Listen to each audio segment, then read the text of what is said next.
And these... Right, hold on, just hold the fuck on, right? It's happened again. When my PC just decided to shit itself, it didn't start the stream. So However, we're not live. We're live now. We are now. What? We've just been talking for 20 minutes. What have we said and what have we not said? Right. We've established for everyone watching, Tim has been doing some gardening in the heat. Yeah. Second, it's bastard up. And third, he's been working on his Amiga. Yeah. Denise, Amiga. ITX. Denise, Mini ITX, yeah. Yeah. This board works, the memory for it doesn't. That's what we're talking about at the moment.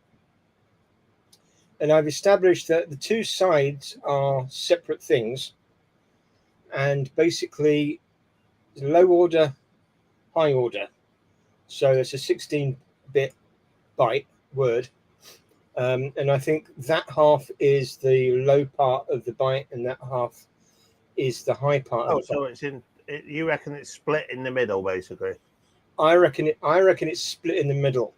So it's not like this is yeah, you'd have thought, like, common sense, one would be one side and one would be the other. But yeah. With being Commodore, it'd probably be backwards like it is on the Amiga. Yeah, I'm just looking at the pinout of a sim.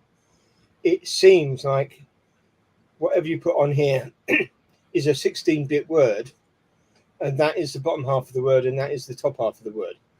Have you tried taking one chip off one side? Not yet. To prove your theory? No, I've only come up with a theory today, and most of today was tidying up the garden. So I've not actually built mine yet. I've not actually built that memory chip yet. That is on my to-do list. But that's my theory. So I reckon that side chip has either failed or there's something wrong somewhere. I miss. Yeah. And then on the other side, that side chip. Because that is organized the same way. It's just a different 16-bit word. Exactly. I think. Because you can have just single-sided sims. Yeah, definitely, yeah. But it's just a theory at the moment, so I don't know. I'll try it out and see what happens. I'll take one of the chips off and see. It's a lovely machine and a lovely build, but you've got to be very careful, aren't you? Because some of the pads are very close to each other, I found.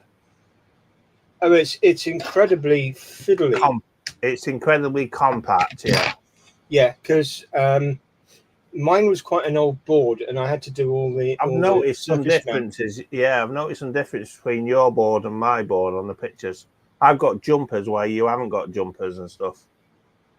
I don't know what the difference is. It's supposed to be the same revision board. Is it? Yeah, supposedly. Well, in between my what's his name? What they call Zorro 2 slots? Yeah. I've got two jumpers. There's a pin header there. All right, okay. Yeah, there's a long pin header, isn't there? Yeah. Then I've got 6. Then I've got two jumpers after that. Oh no, I've got no jumpers. That's what I noticed. That was the only difference I noticed was that. Other than that, everything I've got else, a three pin header up here. Where's that? By the audio. Yeah, I've got that. That's probably left and right audio output. Yeah, that's an audio out because there's an internal audio out in there. What I have noticed, Tim, is it says something on the build sheet about an external drive, right? Yeah. But there's no external drive socket on it. That's where this comes in. Right, that's what I meant to ask you. So what's that? This is the external drive header. And how does that work? It's a combination. Well, you stick sockets on it. Narrows it down. Ask a stupid question. It's got a compact flash. This top bit is a compact flash card Okay. header. So it's the same as the thing that I just built on my channel with the Right, I'm gonna try that then. compact flash. Yeah, I'll try that. That's an IDE header, and then there's two floppies. Yeah, okay.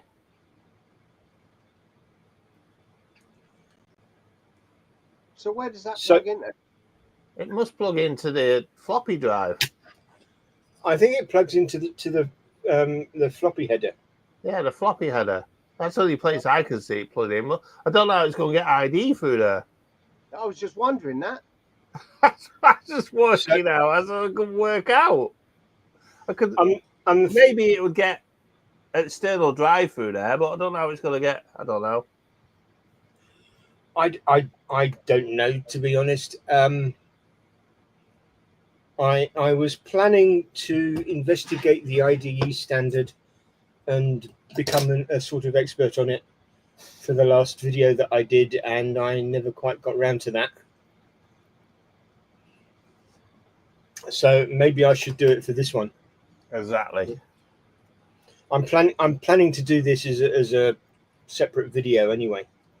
Yeah, I've got quite a few videos coming on this build because there's quite a lot I want to do on it. So yeah, that's the way it's got to be. Like the RTG card and stuff, and the LAN card. You've got the LAN card, haven't you? I haven't got any of them. I'm thinking about getting something, but I haven't decided on whether I'm going to try and do some sort of acceleration for it, or stick a Pi Zero, not Pi Zero. Yeah. You know, Pi Storm. Yeah. Pi Storm. Yeah, because to be honest, bang for buck, the Pi Storm is brilliant for money. You can't go wrong with them. Yeah, well, to be fair though, I mean, every time that I've got a 500 Pi Storm and a 1200 Pi Storm, and both of them shit themselves when you go to play certain games. I've had some issues with Speedball 2 on my 1200. But well, I'm not much of a gamer, so that's not a problem. There you go then. It's demos as well, especially demos. It's even worse. And I found that with a terrible fire 1230, it's far better. Everything just works. Well, how much is one of them going to be? I fitted. Oh, I only got one for 1200, so I don't know. I fitted a terrible fire 536 in mine. So what's the chip on it? Is it 030? The same one then. Yeah, but for that in a 500 is brilliant. Yeah, that's what I'm saying. Yeah, and it's got I think 256 meg and there's 64 meg of RAM on it. It does look the part. That's yeah, for sure. 64 meg and IDE as well. So you got the IDE here as well. So that I think cost me about 120. It's about the same as mine. Yeah, so that is a really good board to fit. And to be honest, Tim, it's been rock stable. It's ran everything. I did put what's his name on? What's that? AGS, Amiga Game Selector, and it came up with an error with WHD load, but there was just something I had to take out in the config file. I can't remember what it was. But since I took that out, it's been rock solid. And it's fast as well now. It's a fast 500 with a 50 meg in it, 50 megahertz. Yeah. Cool. So I think that's over 5 times as fast as the original 500. And it's such a nice little format. Obviously, I've still got a lot more to do with it, but you can tell that memory chip works. There you go. It's in there. And it's not covering up your Zorro slot either. No, exactly. And then there's your back, if you want to see the back, Lee. That's a 3D printed back plate. Yeah. Nice. Yeah, it looks pretty nice, doesn't it? I've still got a lot of work to do with it, like I say, but I really enjoy building it. I'm running it off a Pico, if you can see in there. It's just 160 watt. I mean, what more do you need for this? Yeah. The only thing I found is under the glass this weekend when I ran it at the show, it was getting a bit warm. So I took the glass off. But my idea is to just put some spacers and lift the glass and put a couple of fans here to extract the heat out. Then I think it's going to be perfect. Yeah, you can put a fan or two in. Yeah, just to Bit drag of the heat bit out. of RGB lighting. I'm thinking of that as well, yeah. A modern gaming machine, this is. I mean, do you know what I mean? Who needs this modern graphics card with RTX when you can have an RTX? Well, These are the best. the way I think about it, because this is already on a mini ITX. Yeah. It's not. It's a real Amiga, but it's not an original Amiga. Exactly, yeah. So I think that's a license to do what you like with it. Yeah, because it's a real Amiga. Yeah, you can do what you want with it. I mean, it's still a real Amiga, but you can accelerate the shit out of it. You can do what you want to. You can put RGB. Yeah, absolutely. So my plan for this is to make it a powerhouse machine. Yeah, Tim, what the fuck are you going to do with an Amiga if you don't play games on it? That's what I was just going to say before, actually. How do you not play games on an Amiga? Because you can play demos. Games machine. Yeah. Well, I never really have. I started out as I started life as a professional programmer on the Amiga. There you go. Writing database software. Oh shit! So that's what you're gonna do. I mean, proper business software. What was you using on that back then? Was it assembler? Sorry? What was you using to program it? Assembler? No, C. Oh. Most stuff we wrote in C or C++. It was either Ball and C or Microsoft C. I can't remember which. Yeah. But yeah, compiled natively. Fuck me, that must have taken an age.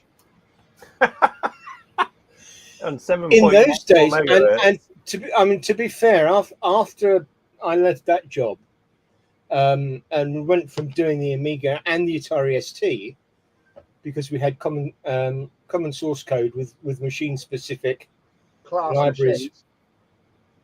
Libraries for the I/O and stuff. Yeah. So my experience of Atari is almost all in black and white, because we were writing business stuff on it and using that high-res screen. And it was a lovely machine to work on. Yeah.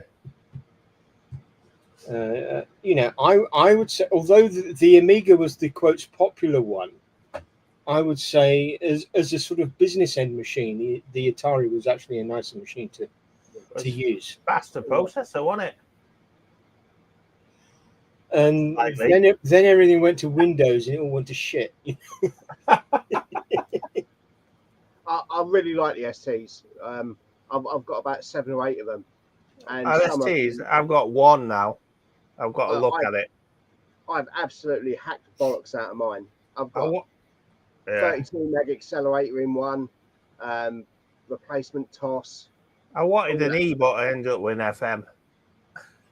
Well, I've got an STFM downstairs that I really haven't done anything with. Yeah, that's what I've got. I've got an FM that I haven't touched because I was an E owner when I actually had one as a kid. So the E has slightly better graphics, is that right? 4096 colours, stereo sound, hardware scrolling. Yeah. Yeah. Like an Amiga, basically. It was everything it should have been. It's everything it should have been. The E was when they got it right. Yeah, that's exactly. It should have been like that in the first place. Unfortunately, if more than 4 people made a game for it, it would have been. Yeah, that's a problem, yeah.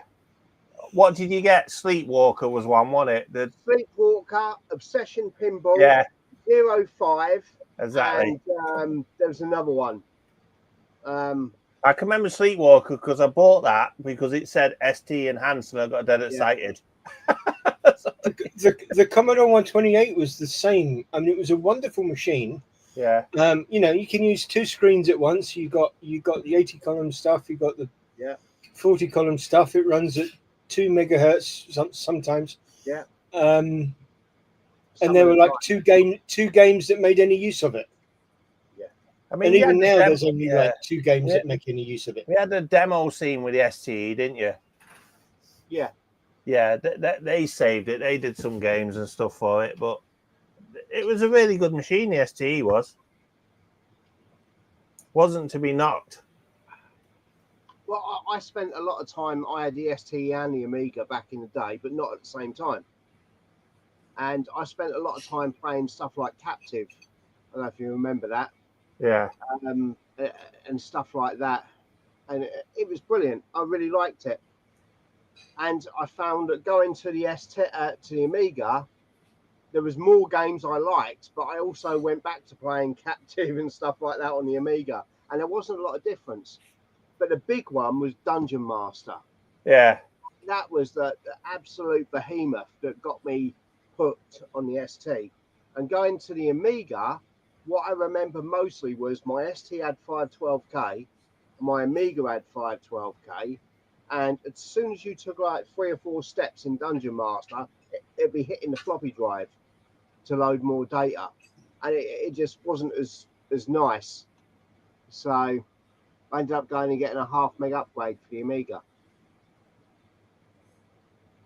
But I think the ST came first, and a lot of the games, they were originally written on the ST anyway, and probably for the same reason that Tim's just pointed out, the same source, just different hooks into it. Just ported it across. Right.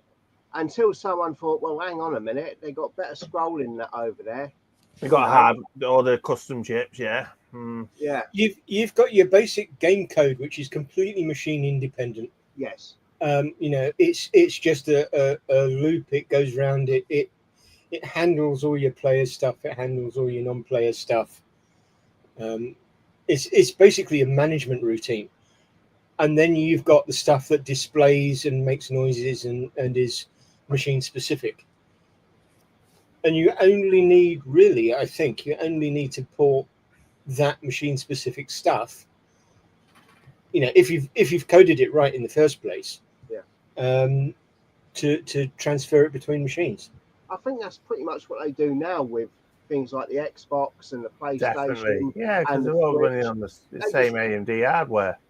Bring in different libraries in to access the actual hardware, whereas the game code stays the same. It's completely portable. And somebody just said about, can you highlight that? Oh, and now you're just making it fucking awkward, aren't you? You just got to double click it, mate, I think. About the Pi Storm. Oh, yeah, there you go. Look at that. Oh, thank you very much. Is there any use on the USB port on the Pi? I don't know of any. I know they were trying to get the Wi-Fi working. Maybe Lee does. No, I wondered this as well. See, when I started pissing around with a Pi Storm to begin with, I had it on the A500, and I put because there wasn't EMU68 then. It was Mushashi or Shashi or that was it. Yeah, I know what you mean. Yeah, like you pissed anyway. So I put that on there, and you could use the USB and everything else. Oh, right, okay. Apparently, going to the EMU68, there's no USB stack in the code, so it's not an easy thing to add in. You know what I mean? Oh, the Wi-Fi works now, apparently. I didn't know that. No, I didn't. I haven't used it since my last video with that fucking ridiculous case. Does that allow you to get onto BBS and stuff, or what? Probably. You should allow it to go surfing, shouldn't it? I don't know, because I know. Do you remember that A1220 that came out? No. You don't remember the A1220, A1222? The new Amiga that cost loads of money, like 800 quid for the machine. You don't know it? ARM-based one. It's running the new OS 4 or something. The way that uses the internet is it downloads the internet page, converts it into a clickable GIF, so you can click on the links.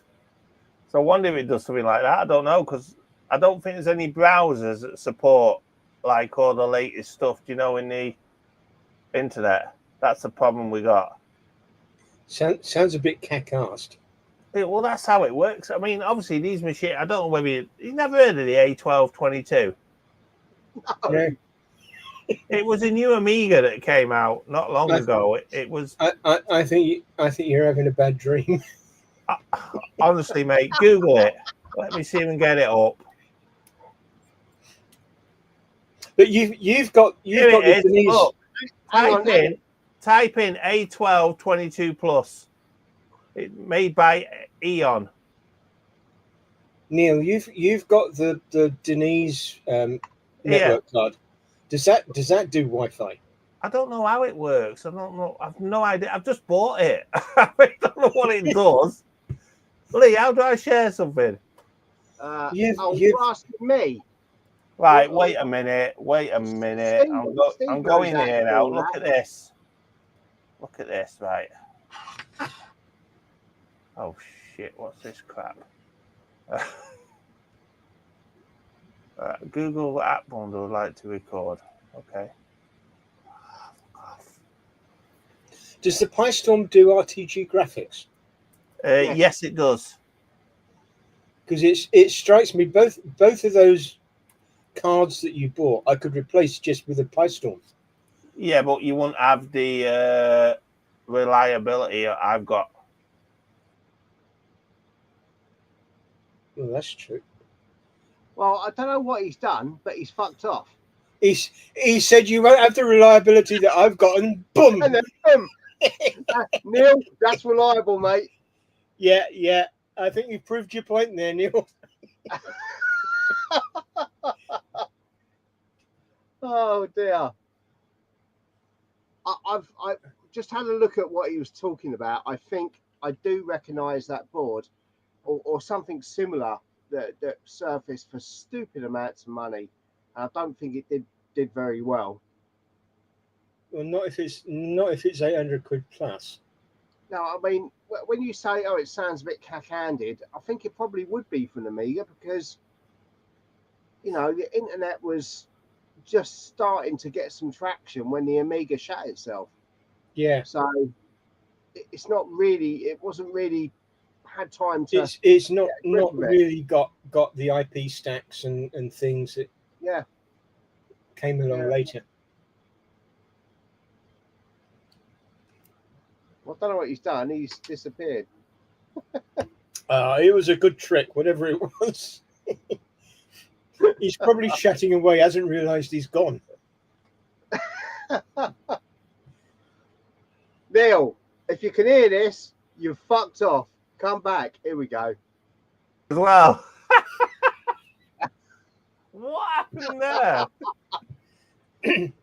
You explained how reliable you were, and then bang, disappeared. Just Lee, see if you can share this for me. Oh Christ! Then I'll fuck off as well. Just click present and type in A1222. Just click what? Present, and then just open Google and type in A1222, Amiga 1222. Yeah, I did.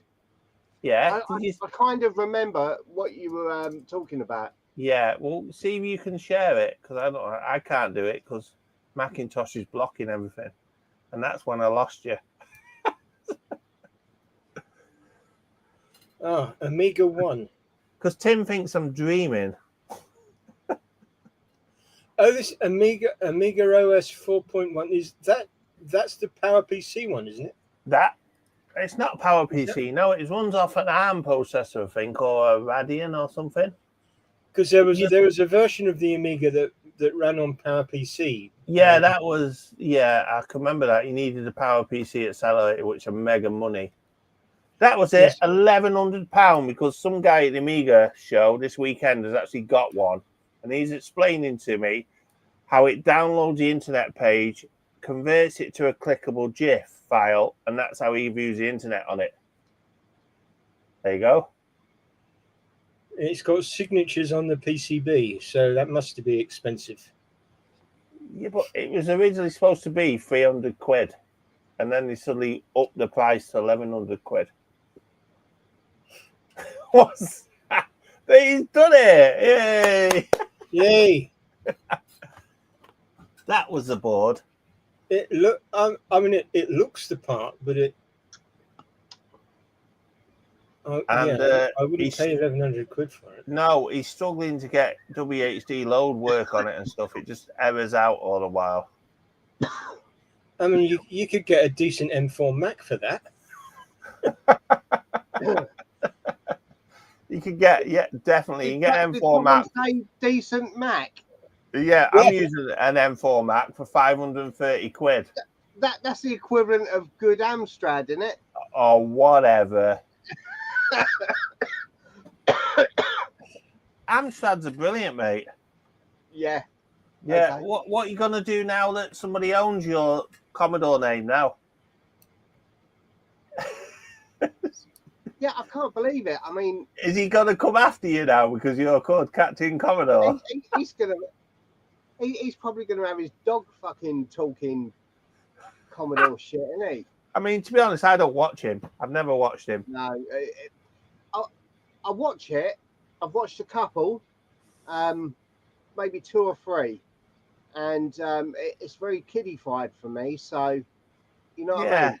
There's dog fucking. I find it to be too sort of AI processed and So yeah. what's it's his plan? it's bling in your Commodore? face. Why has he bought it and what's he going to do with it? Is it just a publicity stunt for YouTube to get him more views? Don't know. Not really dug into it. No? No. He's got some big names behind it though. He's, Jerry Ellsworth, Bill Hurd.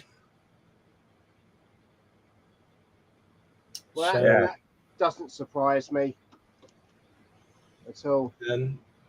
but he was sort of hinting that he's going to come out with a new machine next year. So? Like the Amiga 1200. I think he's mostly got the 8-bit stuff. Right, okay.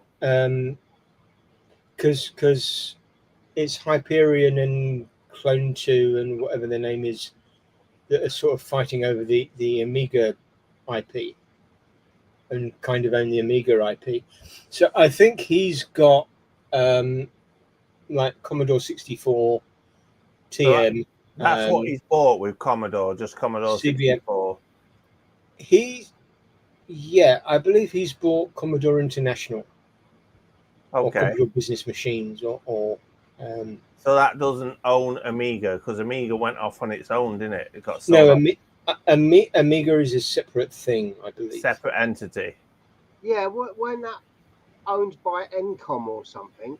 Escom, that's it. Escom they went to. Encom's gone. Yeah, but Escom went as well, didn't they?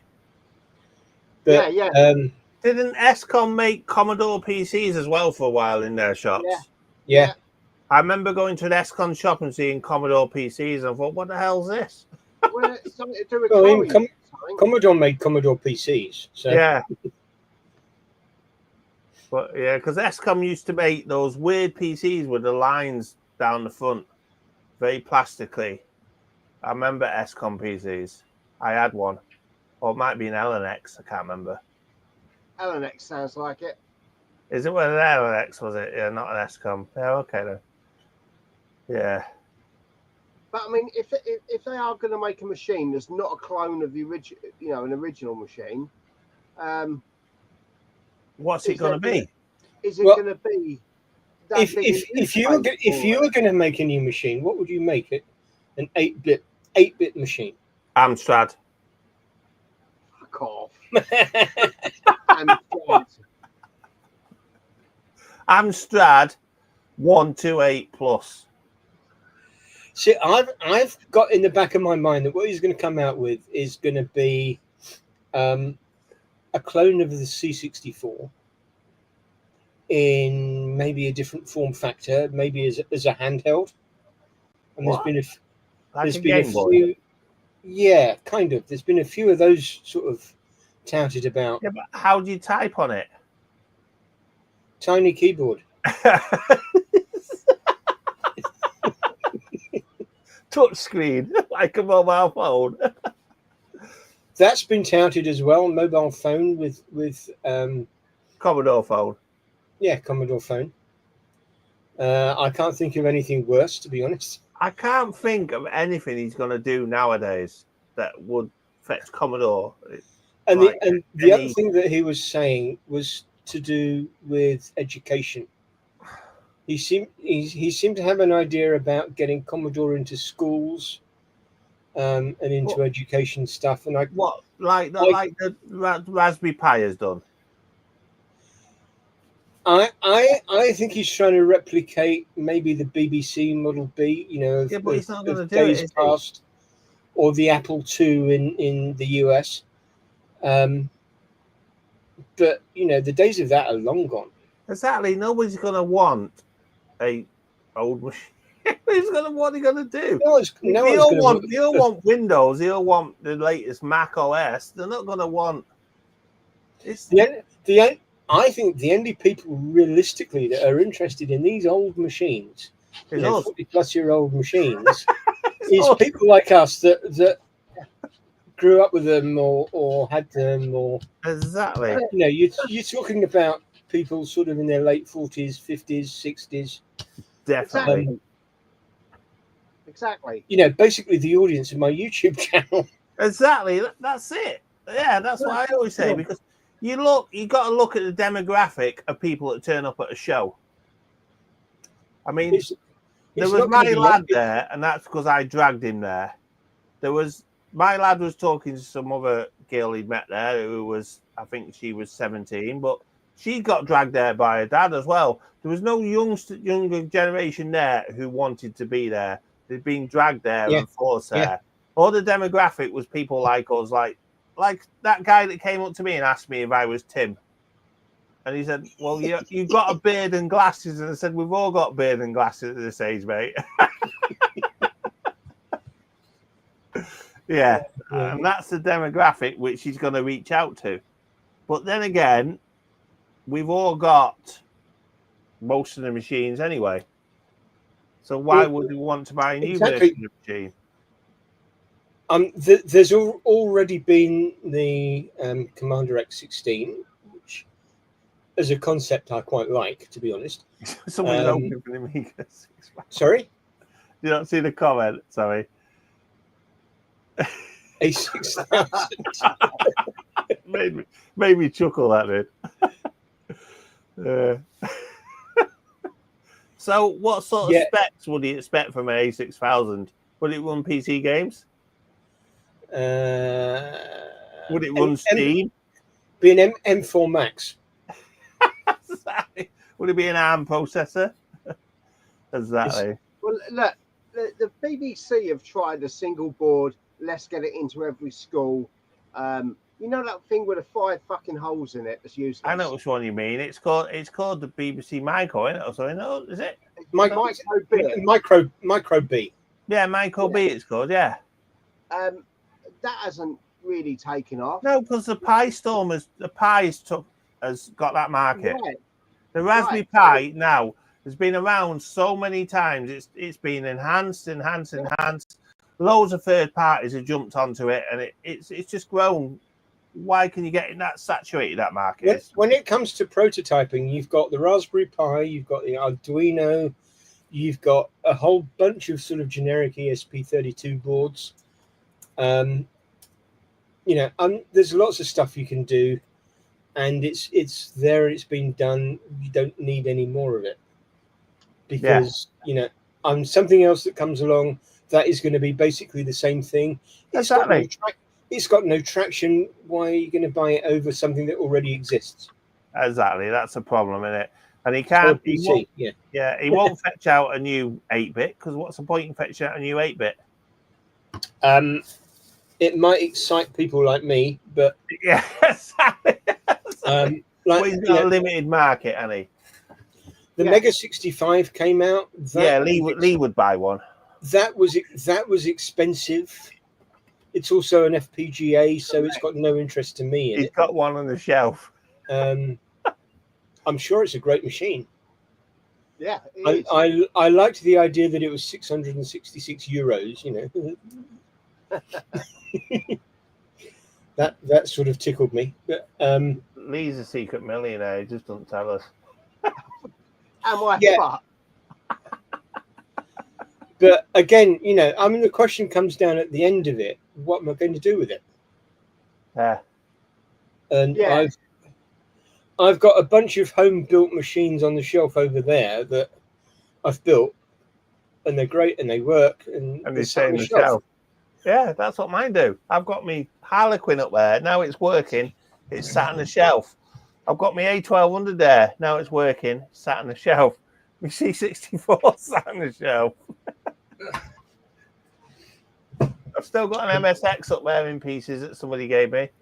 Here's two of them. That's a Commodore PET. That's cool. They're quite expensive, them kits as well, weren't they? It's about 300 quid, I think. Yeah. Yeah. It's, you know, I mean, it's You're a nicely built. millionaire as well, and Tim. It's nicely produced. It's got all the perspex and stuff.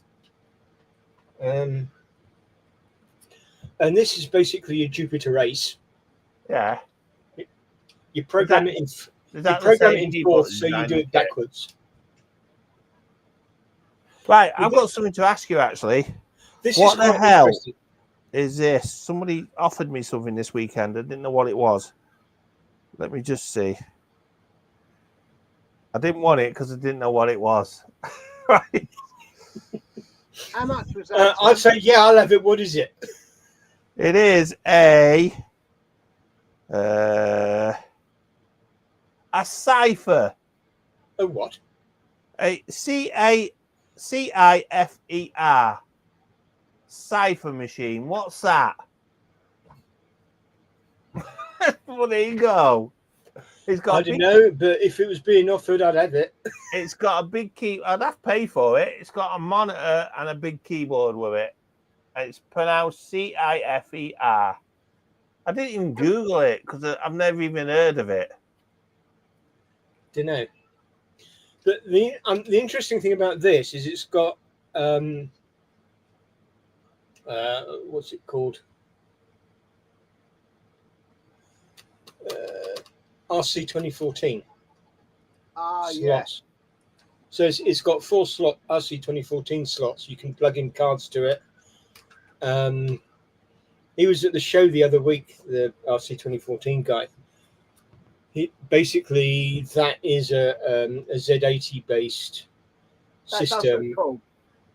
Oh, it's really cool. Right. You get little cards plug-in backplane, Yeah. and it's a really nice design. You can run BASIC, you can run all sorts of stuff, and you get also any kind of card you can think of. You can get for it.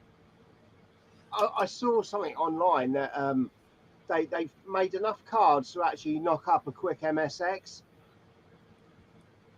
So you can plug in your Z80, your memory, and everything else, and you can actually it will turn it into an MSX.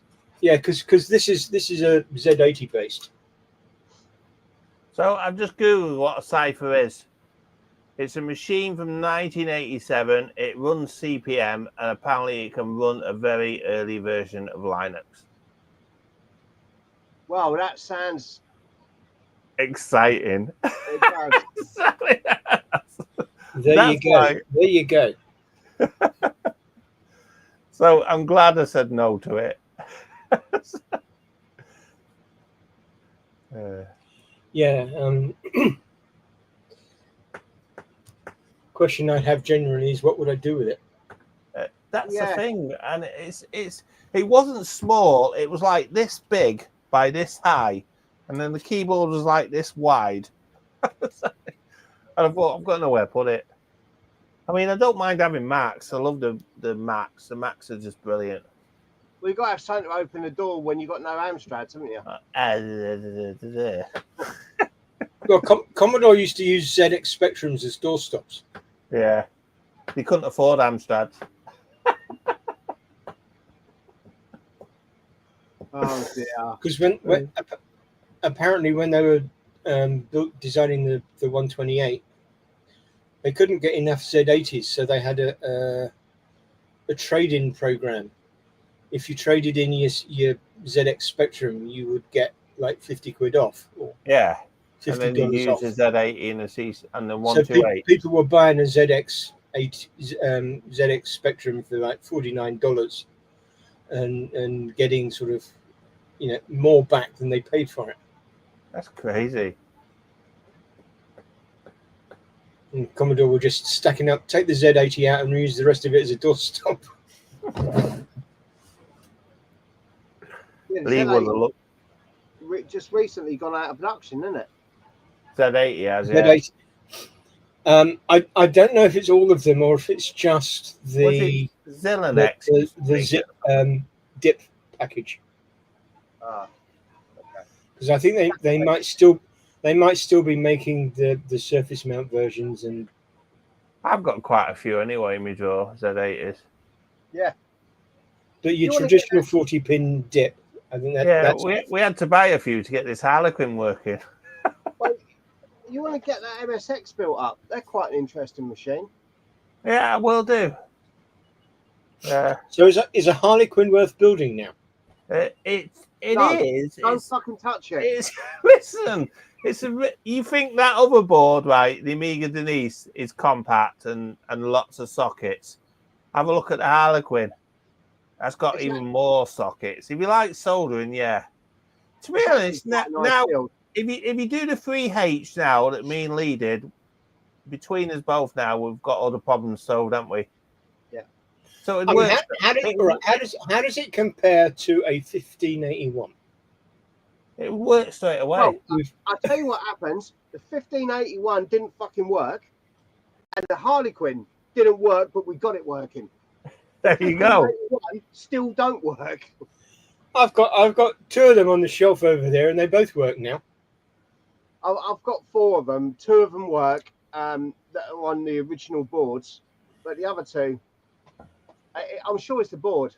I'll get a better board at some point and just clone all the stuff off. Once Lee worked out the megahertz issue and stuff like that, it started working better, and then obviously it was just wouldn't load games, would it? But now it's loading games now.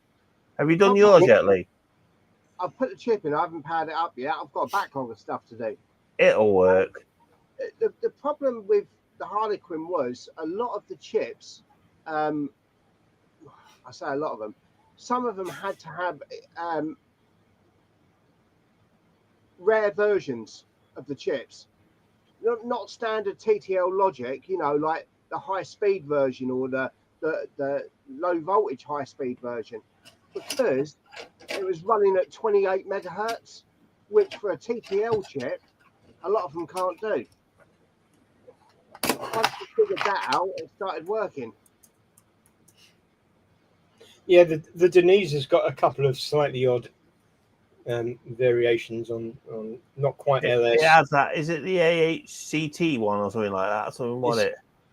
Yeah. ACT, I think. Yeah. That was it. Yeah, something like that. Yeah. Yeah, I got an F version of one of the chips as well to try, and that worked. But it was only to get it past the 28 megahertz because it was divided down later on in the circuit. So it napped it up. Divided at 14, 7, and 3.5. So the minute the 28 didn't work, everything else was fucked as well. Now, AHC, that was it. That was it, yeah. But then I missed my super capacitor and I had to pay all that stupid postage, which really annoys me still. Yeah, I was the same. It wasn't the super capacitor; it was that bloody AHC. Yeah, yeah, but the one that is directly soldered. It's like then, like what happened with me. I'd missed a crystal and the super capacitor. Those components were like £3. But then the only place you can get them from is Mauser or what's the other one, DigiKey. And then they go and charge you like £15 post and packaging. Yeah, yeah. Because you haven't ordered £30. Why can't I had that one chip, 79p. Yeah. Including that, plus £15 postage. Yeah, But what can you do because there's nowhere else to get them? Yeah, you either go to Mouser, which is the same price, or DigiKey, or you wait until you order and load others. You can't go to CPC because they don't stock bugger all. Yeah. RS is non-existent now, isn't it? They don't do anything hardly. RS stock bugger all these days. Exactly, yeah. They used to be the go-to, but not anymore. Yeah, you got to. It's crazy. You got to import everything from the States. It annoys me because you go to Mouser and it goes, we have a UK warehouse. Yet nothing ever comes from that UK warehouse. Everything I've never had from anything come from the UK warehouse. Exactly. So what is a warehouse? Has it just got 4 capacitors in it? Come on, Lee, sort this out. We need to sort this out. We need a good supplier. Don't even pretend it just all comes from Texas. Yeah, we just need a good supplier in the UK, like Tandy. Instead of buying Commodore, they should have bought Tandy and fetched back Tandy. Or Maplin. Yeah, or Maplin, yeah. They should have done that so we can go to the shop. If Maplin came back with the same stock as DigiKey, that'd be brilliant. Exactly. So we can go to the shop, we can say, I want this super capacitor. Here you go, £2. Yeah. Exactly. Steve's joined. Tell him get on the stream. Yeah. There was nothing to forgive. Exactly. The thing is, they knew what went wrong for Maplins was that they stopped doing components and started doing junk. Yeah. Yeah, Maplin started doing and cheap drones and stupid build your own radio and stuff like that. I don't mind to build your own radio. I built radio controlled cars that are really, really bad. Oh yeah. Yeah. I miss them days of going, like I say, Tandy and stuff like that. But you can get some fairly decent-ish radio control stuff and build it yourself projects off AliExpress. Yeah. The components are junk half the time, but the idea is good. To be honest, though, every component I've ordered off AliExpress, I've had no issues with. Me neither. I mean, I built this retro chip tester fully built using AliExpress components, and it was a lot cheaper. I will say, when I've bought components just as components, yeah, they've been fine. Exactly, yeah. People say don't use it. They've been fakes. The name will rub off if you put some acetone on it, but they work. But they work. Yeah. Exactly. There you go. However, I did build. They sell sort of soldering practice kits. Yeah, which can do some interesting things. There's like a valve amplifier. There's like radios and flashy light. Signal generators and stuff, and what do you call them? Spectrum analyzer type things. Yeah. And I built one of those just because it was a rainy Sunday afternoon, and the LEDs, it was like 128 LEDs or something. They worked fine for about 15 minutes. Which bloody arsehole out of it. And then after 15 minutes, they started failing. It was the green ones that went first. And gradually, after an hour, you would have only half the green ones still working. I think at the end, after a week of messing around with it, there was blue left. That was it. All right. I've never had any issues or anything from AliExpress. Especially with building something. So the LEDs that they use in those kits are crap. Yeah. Apart from that, I've certainly not had any problems if I bought chips from them or. Oh, the microcontroller that was used in that was also fake. I think even the Harlequin as well was from AliExpress. And the Amiga 500 plus as well, all the resistors. I just bought 100 of each from AliExpress. Cost me about £4. I don't know. Yeah. Yeah. I've got a bunch of 6532 Riot chips. They're branded as Rockwells, but what exactly they are, I have no idea. They work fine as 6532s. That is what you said about stuff coming off. Actually, when I put the resistors in the ultrasonic bath, sometimes I pull them out and they were just all blue. All of the bands have come off them. I've never heard of them repainting resistors, but Me neither. it doesn't entirely surprise me. So all my resistors turn out blue. Yeah, that's how it is. Fucking hell.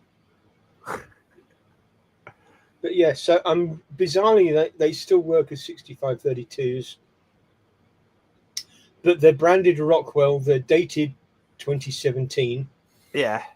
Rockwell didn't even exist in 2017. It went out of business in the late 90s, at least as a chip maker.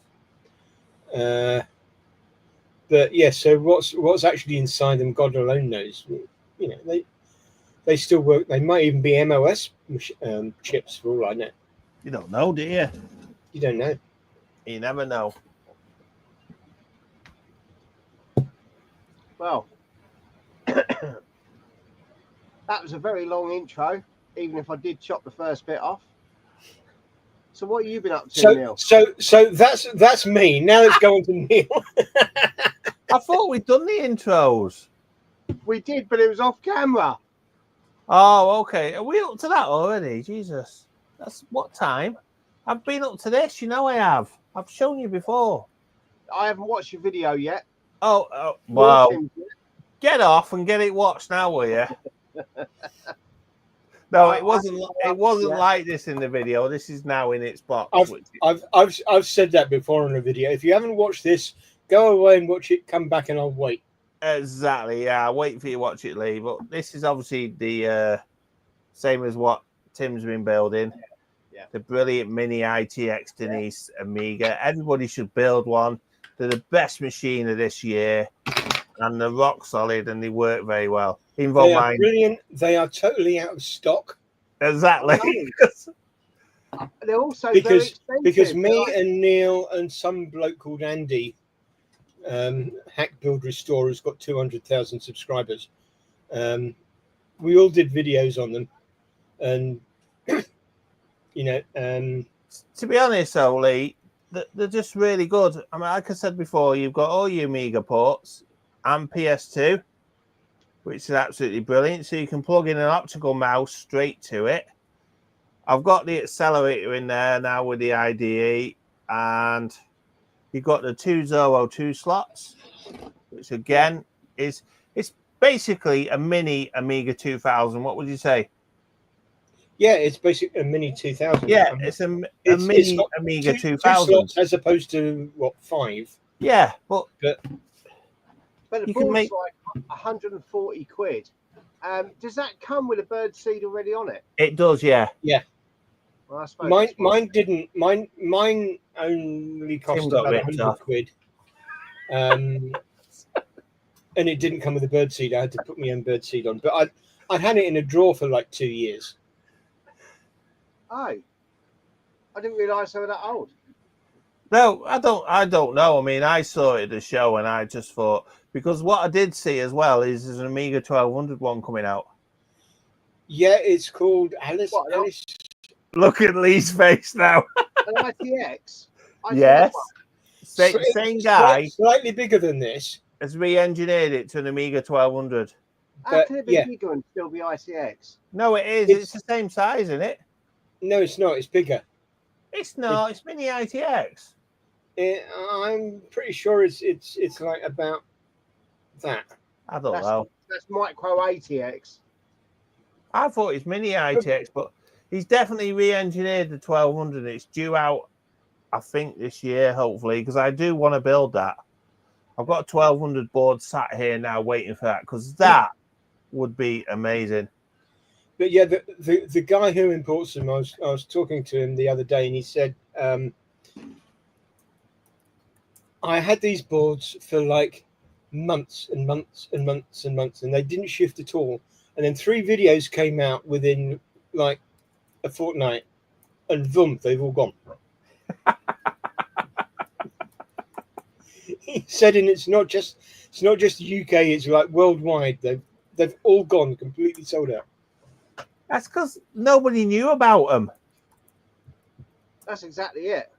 That's the thing, because I didn't know about them until I saw Lee's video. And then I went to that retro show, and obviously that guy there that was selling them, he had one there, didn't he? Yeah. And there was nothing else to buy, and I had some money in my bank, so I just wasted my money and bought one.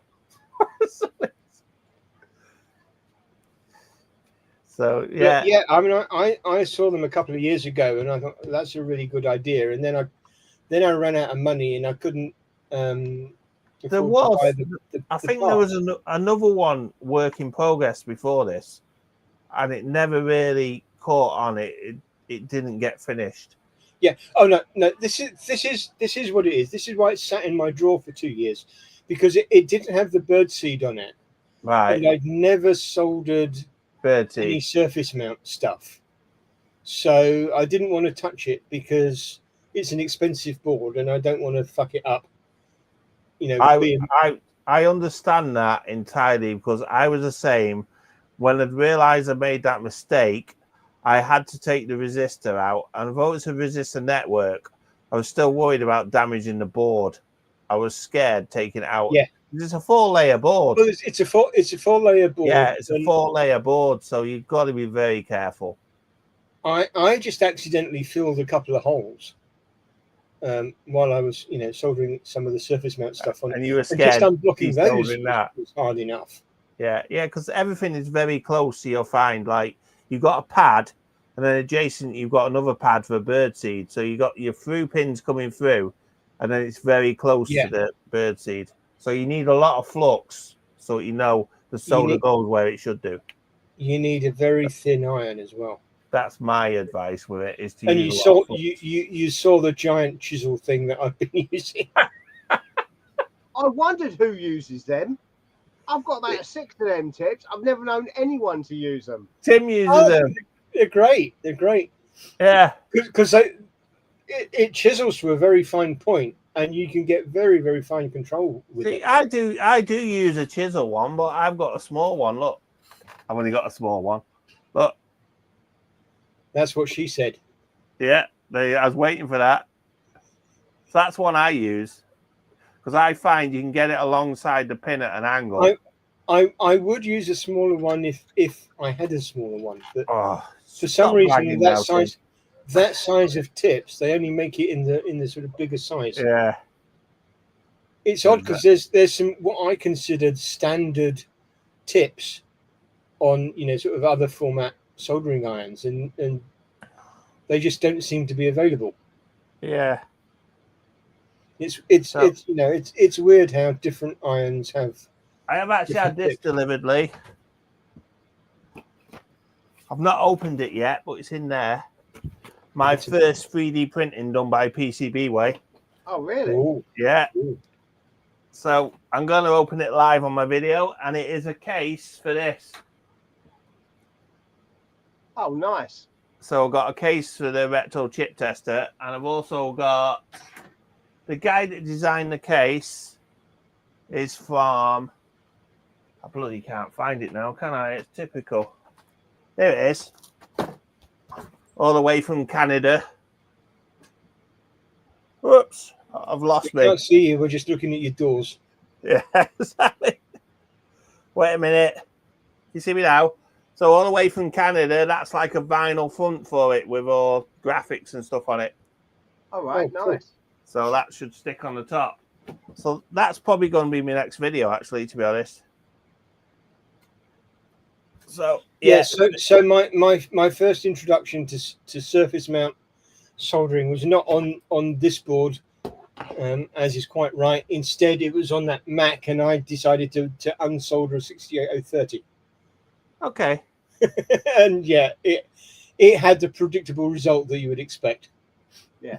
Yeah. Which is why it still doesn't work. Somebody's just offered to do some 3D printing, which is great. I would have done it myself, but my bed isn't big enough because I've only got a A1 Mini, and that itself is quite big. I've only got a mini one. That's what she said. Well, there you go. But to be honest, this Bamboo Labs has been absolutely brilliant. I can't fault it. Everything I've asked it to print is printed for me. Never failed. Yeah, definitely. I don't know what you think, Yeah. Lee. When I've got an any cubic, and it's bloody awful, I think. yeah, well, this is what I've always wanted out of a 3D printer, and I recommend it to anybody. You click print, and it does it. Yeah, And it does it in reasonable time as well. Like it'll do that cartridge which I printed up there. All this. I could never get this print before, and it did all this. It took like an hour. You know what I mean? Even any cubic thought my printer was bloody awful because they took it off the market. He's got a Neptune 4. I don't know what one of them is. They're like it's an Elegoo. That's the big print bed one. Yeah, 420 by 420 by 500. That's big. Yeah, I've got a few printers, but my latest one is a Voron 2.4, 350mm by 350. Yeah. If I was in the market for a different printer, I would probably go for a Bamboo. Yeah. I don't know. I mean, I like to fucking build them. So you have to build them. I had to put a little thing on it. Well, you bolt the top bit to the bottom bit. Yeah, exactly. Yeah. No, mine came complete, to be honest. If you get a Voron, you've got to build the whole thing up. So, see, my first printer was an ANET A8, and that came in complete pieces. It took me about I think 6 hours to build it, and then about 4 weeks to get the first print off it. Yeah. I mean, the other one I'd be tempted by is probably a Prusa. Yeah. You know, I've got a Mark IV or. I've got a Mark IIS, and I've had that for 9 years. And to be fair, it's an okay machine, but it's starting to show its age now. And yeah, I stick with Voron, I think now, purely because of what you get. If you get a decent kit like an LDO kit, they're really nice machines. But if you just want a plug and play solution, I think Bamboo's got that sewn up completely. Yeah, I mean, once I've moved, and I've settled down where I'm going and figured out whether I can actually have a printer or not, then I shall sort of think on it again. Yeah. Yeah. But I don't know if you know, but my retirement plan is to sell the house and buy a boat. A ship. No, a boat. Liner. A what? A canal barge. A narrow boat. Canal barge. My brother lives on a canal barge now. I never know where he is. He's up and down. Well, that's the idea. The logistical problems are getting AliExpress to know where you are. Exactly. And fuck all space.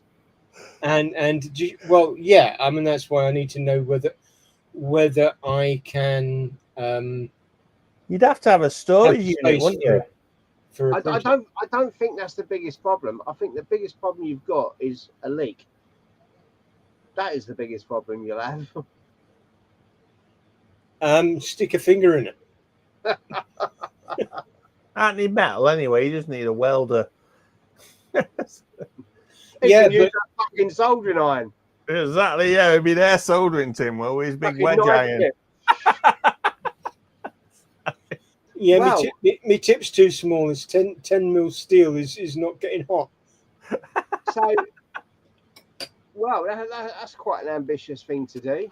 It is ambitious. But I mean, well, I live on my own in this house, and the garden is effectively a waste of time.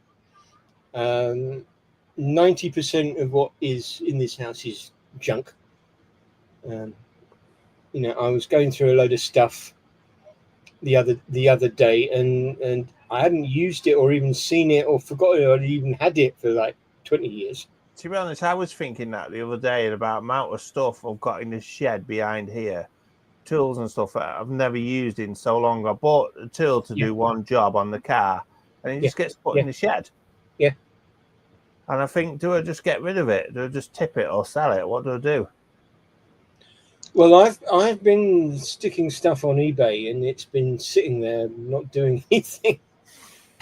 So a lot of stuff I just took off eBay and threw it in the bin. Yeah. Yeah, I know what you're thinking with that, because over your lifetime you accumulate a lot of things, don't you?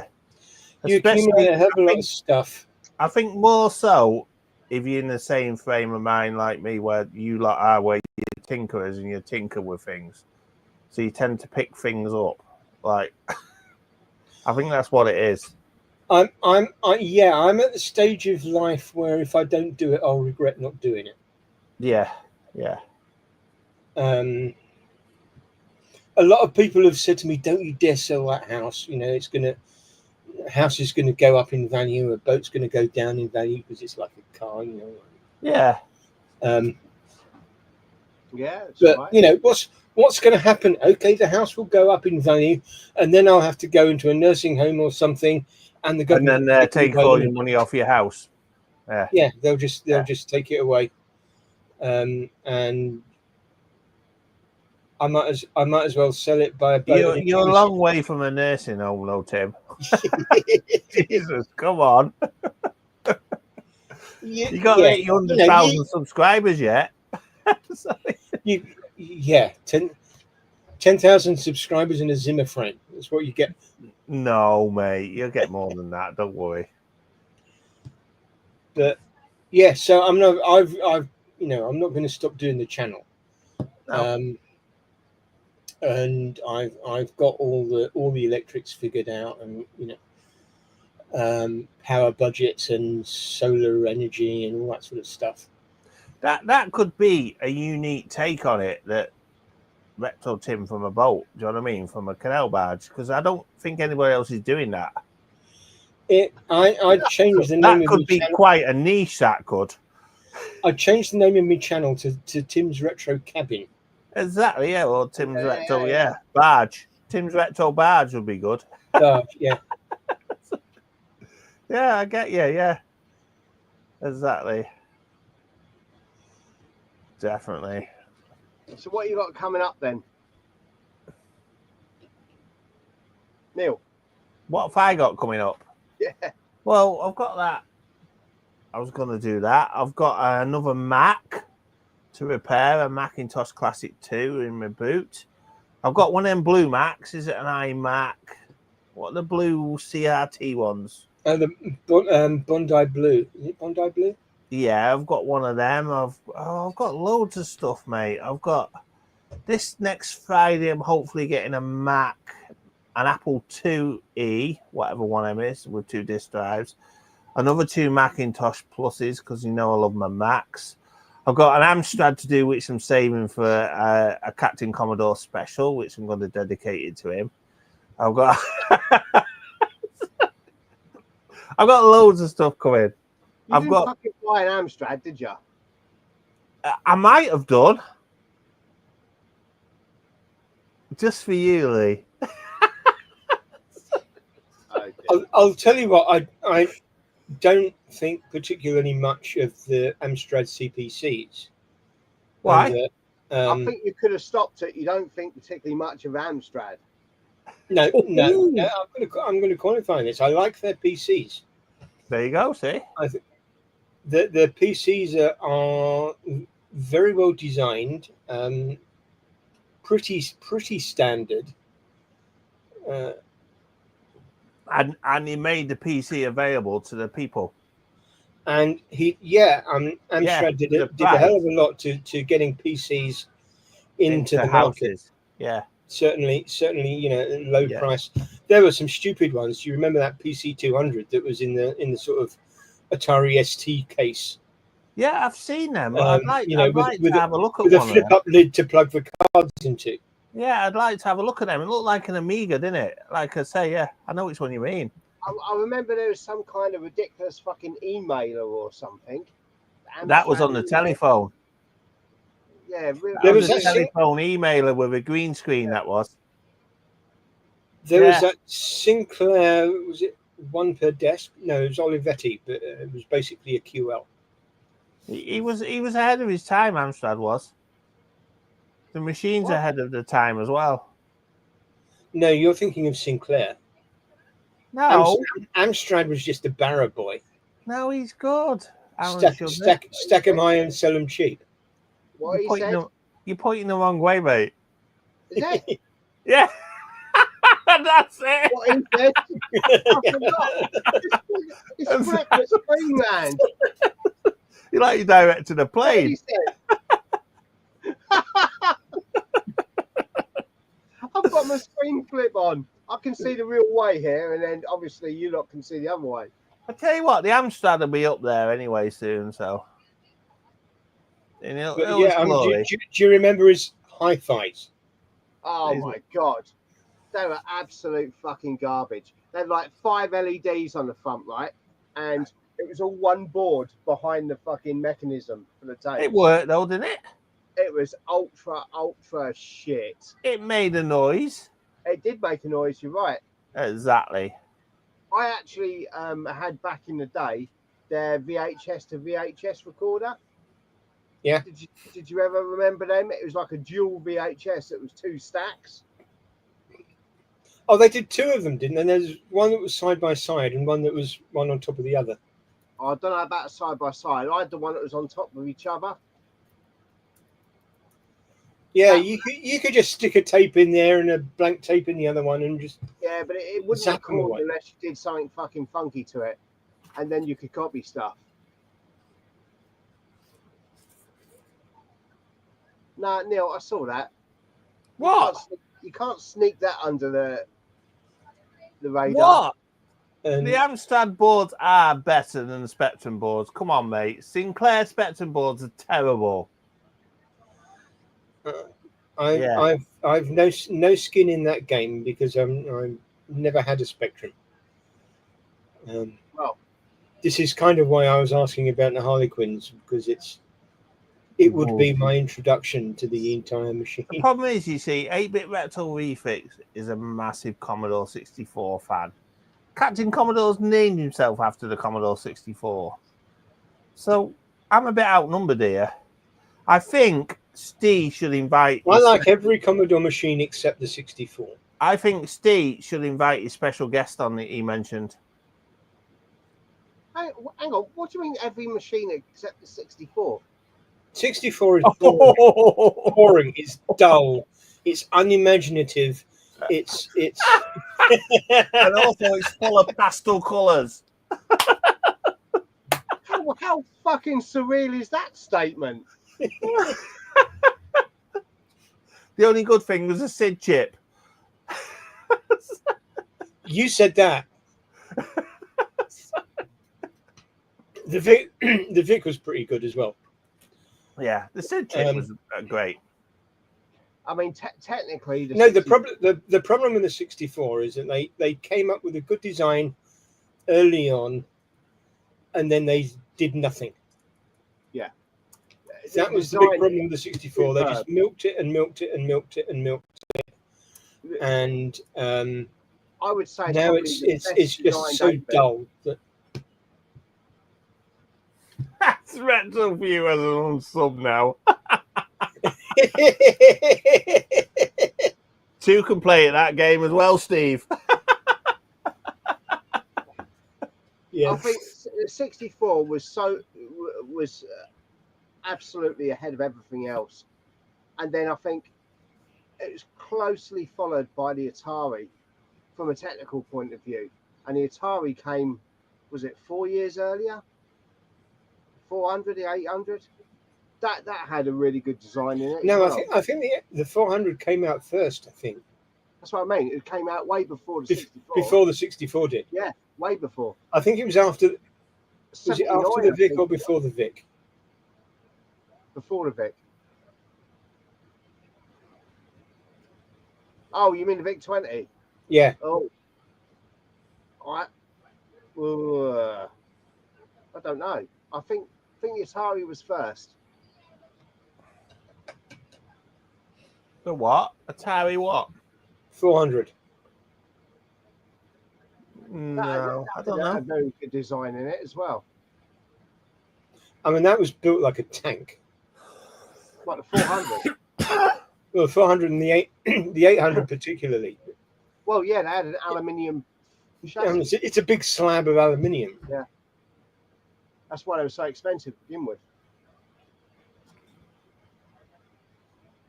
But a Dragon 64. What about it? Weren't they good? No, they weren't. It's a clone of a Coco. No, not the 64. The 64 was like the 32, just with even the remotely good bits taken out. So it had more memory. I think that was about the only change to it. What about a BBC B? What about them? Well, they're not good. Do you not rate them or? Yeah. Well, they're in school. Yeah. Yeah. Because they had the what's his name was good, wasn't it? The mode 7 or something? But Mode 7. yeah, it's just a shame about the colours, wasn't it? But the actual teletext. But the If you actual want to play Elite or Chucky Egg, then they're superb. that's what I'm saying, yeah. If you want to play anything else, you're a little bit fucked. To be honest, somebody just said I had a Commodore 16, I didn't like it. Nothing wrong with a Commodore 16. My parents bought can't me be solved by another 48K of memory. Honestly, I came downstairs for Christmas Day, I always remember, and I saw the box there and I thought bought me a Commodore 64, and they opened it as a Commodore 16 starter pack. And I thought, no. The only game I had was Purple Turtles. Purple Turtle. Yeah, it was a cartridge game, right? And no joke, you had one side of the river and another side of the river, and you had 4 turtles and they went up and down. You had to jump on the turtles' backs as they went. I think in its day, sort of at the time, it was a very, very disappointing machine. It was disappointing because I wanted the games I got on the 64 and they weren't there. They were. Now, if you put 64K in it, and that's very easy to do, then it's actually pretty capable. How much memory did it have in it? Was it 16K? 16K, yeah. I thought it was. Yeah, but the graphics and sound are built into the TV, didn't they? And although you had more colours, it's a processor. It's not as capable as the 64. To be honest, mate, it's a TED machine. It doesn't have sprites. That's the only thing. Yeah, I didn't enjoy using it. I remember getting the starter pack. It had like loads of different games in it. Had those white labeled games with different games written on it, and you had to load. Yeah. Do you know which ones I mean? With a coloured logo, and it said you got all these games and everything. And I got it, and it was and then it sort of let me down. I wasn't happy with that machine.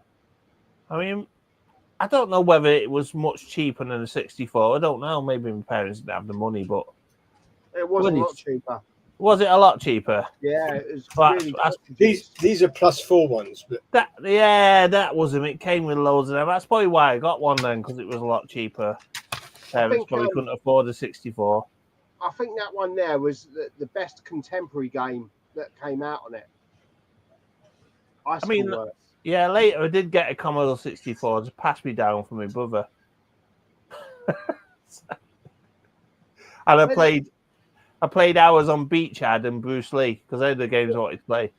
But I mean, now you can get some very impressive games on the +4 and C16, and yeah, they've redone very impressive demos because people have put the time in to learn the machine and get the best out of it. they've redone Elite for the 16 and Plus 4.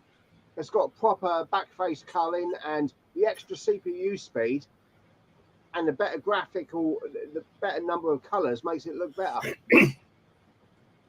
The problem was at the time people saw the C16 and said we can't do anything with that. It's crap, and didn't even try. Yeah. Nothing came out on it. That was the problem with it, Tim, wasn't it? Well, that's exactly it. And they saw it. They saw the price because it was designed, and you know, it was Bill Hurd was the guy that designed it, and it was supposed to be like $49. Yeah. I think it ended up being 99. And it ended up being 99 quid, and this was when that would have been like about $180 effectively. Yeah. I mean, I could remember going in W.H. Smith's, you know, where they had the different sections. Yeah. And the C16 one was about this big. And the In C64 one was about 5 shelves. In the days when shops were actually decent. You could go into Boots and they had the same thing. Exactly, yeah. You used to go in, Woolies as well. Woolies was brilliant. I miss Woolies. Do you remember Woolworths? Yeah. You used to sell everything. That's where I saw my first Commodore 64 games console. And I looked at it with my friend and went, what's the point in that? So it's... But yeah, you know, Jack got booted out, and the management that was left had no clue, basically, and continued to have no clue until the company went under. Yeah, but at least they're worth a lot of money now, aren't they? The Commodore 64 games console. If you can find one. Well, they go for a lot of money. But I think Steve was telling me there's some out there that have just got Commodore 64 boards in them. They have. There's just no keyboard. Yeah. The cartridge port is vertical. Yeah. Instead of horizontal. The actual board itself was the same, just had a different kernel ROM in it. Can you not 3D print one, mate? Start knocking them out. Yeah, it's crazy, isn't it? This is what comes up with FPGAs. You know, you can have a small MISTER unit and you can play all these old machines. Just with a flick of a button, you can change between them. Speaking of MISTER, when's that new machine coming out we ordered? I forgot about that. August. That does look good. Yeah. MISTER's the way forward for saving retro consoles. Yeah. Yeah. Defo. Now that the chips and that have all been synthesized in HDL, you know, it doesn't matter what the actual FPGA is. As soon as another one comes along, it can just be loaded into it. Yeah. Pretty much. Yeah. Quite excited seeing your video of the differences between mine and yours. You've only bought it for composite, haven't you? I've got the analog one, yeah. Yeah, it's got composite, hasn't it? That's why you bought it. No, I bought it because mine's got the MT32. Okay, right. So, yeah. So mine hasn't got that? No, and you can't use it either. So how do I plug it? Can I not plug an MT32 in it then? No, I don't think you can. I'm not that bothered about that anyway. Like I say, so you see, even the 64 games console was just Commodore milking the same design, reusing the same boards. It's like they had a load of boards left over, wasn't it? Yeah. Maybe they had a load of boards left over. What can we do with these? Let's not use any imagination and let's not have any design flair. Let's just sort of. How do we make it cheaper? Take away the keyboard. Yeah, churn some more stuff out. Exactly. Yeah. Well, it was never going to compete, was it? I mean, at the end of its life, it was just fucking. At the end of the day, when that Commodore 64 console came out, there was no cartridge games hardly as well. Yeah, there was. There wasn't that many. Yeah, well, you had the whole 64 library as well. Yeah, but it didn't play that. How could you load them? Well, you just plug them in. Like any No, I mean, Like the cartridges weren't produced, were they? I don't remember there They weren't just being many. manifested, Neil. Someone actually made them. No, you know what I mean. But when it actually came out, there wasn't a massive library of cartridge games. No, I don't think remember. I don't remember seeing a lot of cartridge games in the That's what I'm shops. trying to say to you, because No. I remember saying to my friend, "What's the point in this? Because there isn't many cartridge games out." I think there was about 8 from Ocean, a couple from others. Yeah, But you had sort of 300 or 400. You know. yeah. But what I'm already- saying is, yeah, like you said, there was a massive library of games if they'd have put them onto cartridge. No, they were. But they were. Commodore's had a shit ton of games on cartridge. Right, okay then. I can't remember. I didn't think there was that many. I never saw many in Woolies. No. They- Well, I didn't see many. in the They shops. never appeared in the shops. That was the problem. Yeah, they're quite big in America, from what I understand. Right, okay then. You'd go in Woolies and Smiths and stuff, and there would be rows of tapes, and maybe one floppy disk game. That's what I'm saying. Yeah, no cartridges, maybe 2.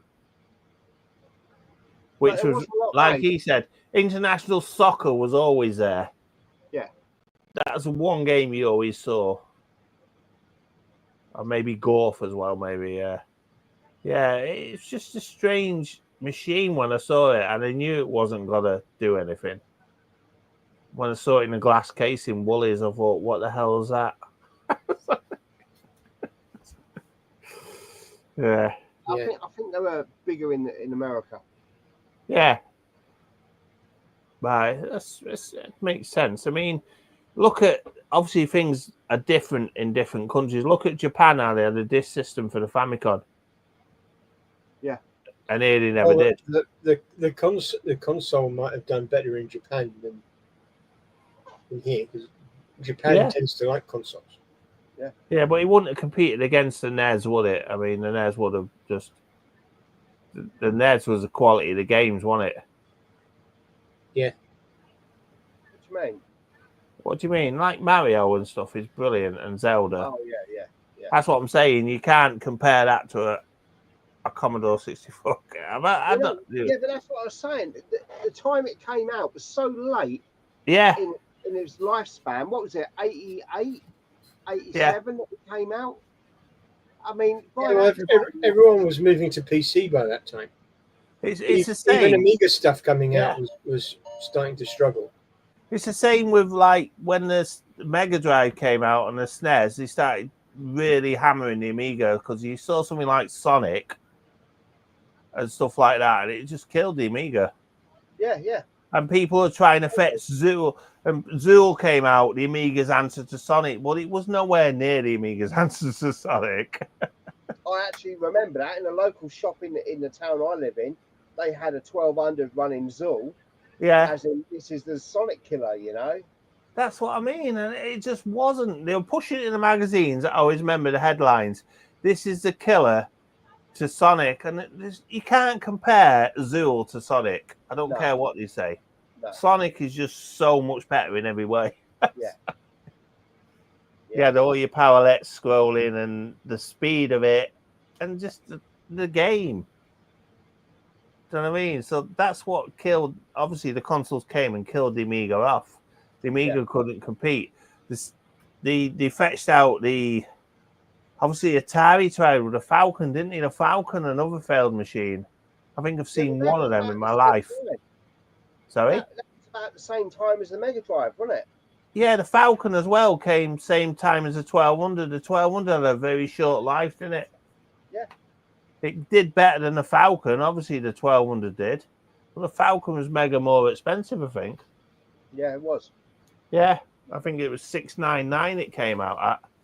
But then, like you say, the Mega Drive was out, the SNES was out. I had a SNES. I was going renting games and plugging in games. Well, the SNES had a bit of trouble getting any uplift, didn't it? The Mega Drive was kicking its ass for a while. Yeah, definitely. Yeah, the SNES did. Yeah, but when it got Mario and Mario Kart, I think Super Star Wars, Star Fox. Yeah, and Super Star Wars and stuff like absolutely. that. Yeah, Yeah. they're brilliant. Yeah, definitely. But that was a bit later on. I mean, that SNES got to the early 90s before It it was really that. kicked off. It was that chip, wasn't it? Was it the FX chip or something it Yeah. had in the cartridge? Because It you had gave a couple of games. You had Star Fox and Stunt Race FX. Yeah, Star Fox was absolutely amazing. When I saw that running, I was amazed. That's one 12 of those. frames a second. Yeah, but it like just looked amazing, didn't it? We had the little windows pop up with the creatures go. Wah, wah, wah, wah, wah. Yeah, Yeah, very good. definitely. But What's that? a lot of these machines nowadays, you can just play them all in one box. I mean, I'm currently doing a video on this, which is a Pine Man 5 Max. A what? It's very difficult to see. It's a Pi case, Yeah, but it's a twin SSD. It's tiny, as you can see. that's to say, yeah, it's smart. That is. It's got breakout HDMI. It's got Pi 5 in it, It's got a Pi 5 in it. which are powerful. This is pretty incredible. This can play all sorts of stuff. So owning the original hardware now is so. I'm more heading towards machines that I built myself than trying to track down obscure hardware. You know what I mean? Especially with a Mister, I can just power it up, turn it on. Yeah, I've said that to like, because for me to get that Amiga down now to play in that Amiga, I have to drag the power supply out. I have to drag the converter out. Yeah. And yeah, I can just plug my Mister in and play my game straight away. Yeah. That's Well, to be honest, this is why I very rarely use any of my machines. Yeah. Because I've got, literally 1 4-foot desk over there, which is all the space I have for doing anything. And if it's got a machine being repaired on it or being built on it, then I can't have another machine being used on it. And if I'm using a machine on it, then I can't repair anything or build anything or, it really is one thing at a time. Yeah. And you don't like FPGAs, do you? I don't like FPGAs. No. If you tried a Mister, but then again, Tim's not into games, is he? So that's probably but that would even apply more for Tim, I would have thought, because you can boot the recreation of these machines and just all in one. Yeah. Yeah, I mean, I've got Amiberry on my MacBook. Which runs all the Amiga stuff. It does all the Workbench and probably plays loads of games as well. I don't know, because I haven't put any games on it. But and I've got what's it called, the 8-bit Commodore thing on this machine. Vice, that's it. Yeah. Yeah. Couldn't think of the name. So it's not that I couldn't run sort of emulated stuff if I wanted to. Yeah. But most of the time when I want to tinker with something, I want to tinker with some sort of hardware. Yeah, I get that. Yeah, I enjoy the repairing and troubleshooting. I really enjoy trying to repair something and troubleshoot something, and then the feeling of getting that thing back alive. Because I do enjoy programming stuff, and I do enjoy building little projects that run off the user port or run off the cartridge port.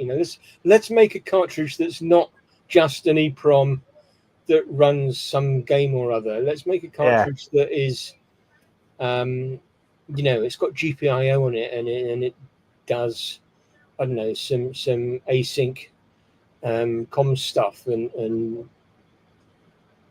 you know, let's control some I2C LED interfaces or things like that. Why not, you know, build a big 64 by 64 LED panel and Control it drive with that off Commodore of Commodore 64? Yeah, exactly. Yeah. You know, See, I'm not as that's clever the as you stuff to I do like doing, and you can't really do that with Vice, and I No. don't think you can do that with Mister Yeah. because you don't have the ports. No, Yeah. no. And there's Exactly. a thing that I'm working on at the moment, which is sort of a bit behind the scenes, Secret. and I haven't done a video on it yet or anything. But it's basically an Arduino control system that runs off a Commodore 64. Hi, girl. So Arduino control system. yeah, it's imagine you've got an Arduino that drives all your I2C stuff and your LEDs and your pressure sensors and your Yeah. you know, fire alarms and all that kind of bollocks. And then imagine that you plug that into the serial bus on your Commodore 64, and you address it as, say, device 20, Yeah. and you sit there, open 2,20,2, print hello, and out it comes on a string of LEDs. It's cool. You know, that's the kind of thing that gets me going, if you like, rather than sitting down and playing golf. Go on. Yeah. What a great game. But on the other hand, I haven't got a machine set up that has, you know, in a state that I could sit down Play and golf. play golf. Yeah, I get that. You got your mini ITX Amiga. And this is another reason why I like the idea of moving onto a boat, because it gives me the opportunity to start from scratch and play and games. not be constrained by the layout of a house. You know, It'll be Tim's Barge gaming experience. It'll be live streaming gaming. Be dead good at it. You won't be constrained by a house, no. But I think you're going to be pretty fucking constrained by a boat. Exactly. It's going to be smaller than the house. It's going to be a lot smaller than the house. My house is not very big. It's going to be. It's not. Yeah, but have you seen the size? The canal barges are tiny, mate. Yeah. I've measured it out. I bet you my shed's bigger than a canal barge. if you ignore the height. Yeah. You know, oh, you got the length. Is only going to give you like you've got the whole length. 6.5 foot of headroom. Yeah. As opposed to, you know, standard 8 foot ceiling. If you ignore that and you say, okay, well, it's 2 meters wide. Yeah. But it's 58 feet long, or 48 feet long, or. Have you checked somewhere to put a desk and stuff? Is there room for a desk? Yeah. Yeah, you've worked it all out. Oh yeah. So you're getting one custom built now, with a recording studio and stuff. There are a couple of barges that are recording studios. There you go. See. There you go. You can do that. You can get a little butty boat that you tow behind you. You'd have to plan if you wanted to go to a show, though, wouldn't you? Because if you went down, if you wanted to take your boat down there, it'd take you an awful long time, wouldn't it? Because what's the top speed on them? There's a place I can't remember the place of it. It's one of the computer museums up north. Yeah. That Northwest Computer Museum. Literally right by the canal. Yeah, that's the Northwest one, I think. The one I go to Amiga meets. Commodore days they have. It's a very good museum. You could do that. You could literally do that. Yeah, you can come see me. I've got a canal down the road. You can go anywhere. Yeah, you can pull up. So there you are. I could install BBS software and you could dial in to find out where I am. Exactly. We could track you. Where's Tim today? Yeah. I better beef up my security if I do that. If they're, are they expensive, them, are they? Sorry. Are they expensive? The boats. Um, I think my brother paid 40k. I think it depends how old it is, on the condition and everything. how well fitted out it Yeah. is. I mean, you can get one that is livable on without doing too much work to it for 35-40k. Yeah, that's what my brother paid 40k. I think.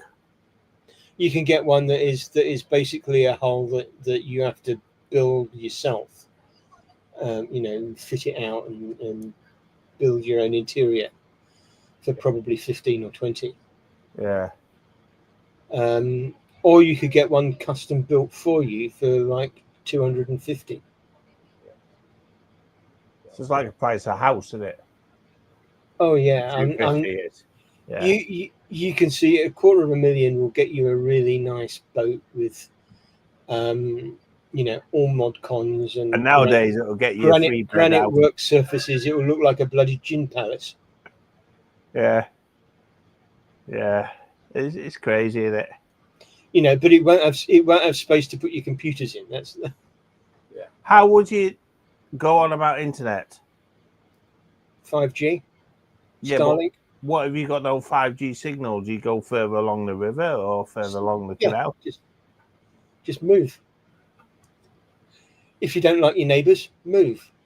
I understand that because my brother moves all over the place. I don't know where he is at the moment. He's been near me. I think he's down near my mum now in Cheshire. If you haven't got it takes him a long time to get there. You're only going to go at walking pace. But exactly, they're very slow, aren't they?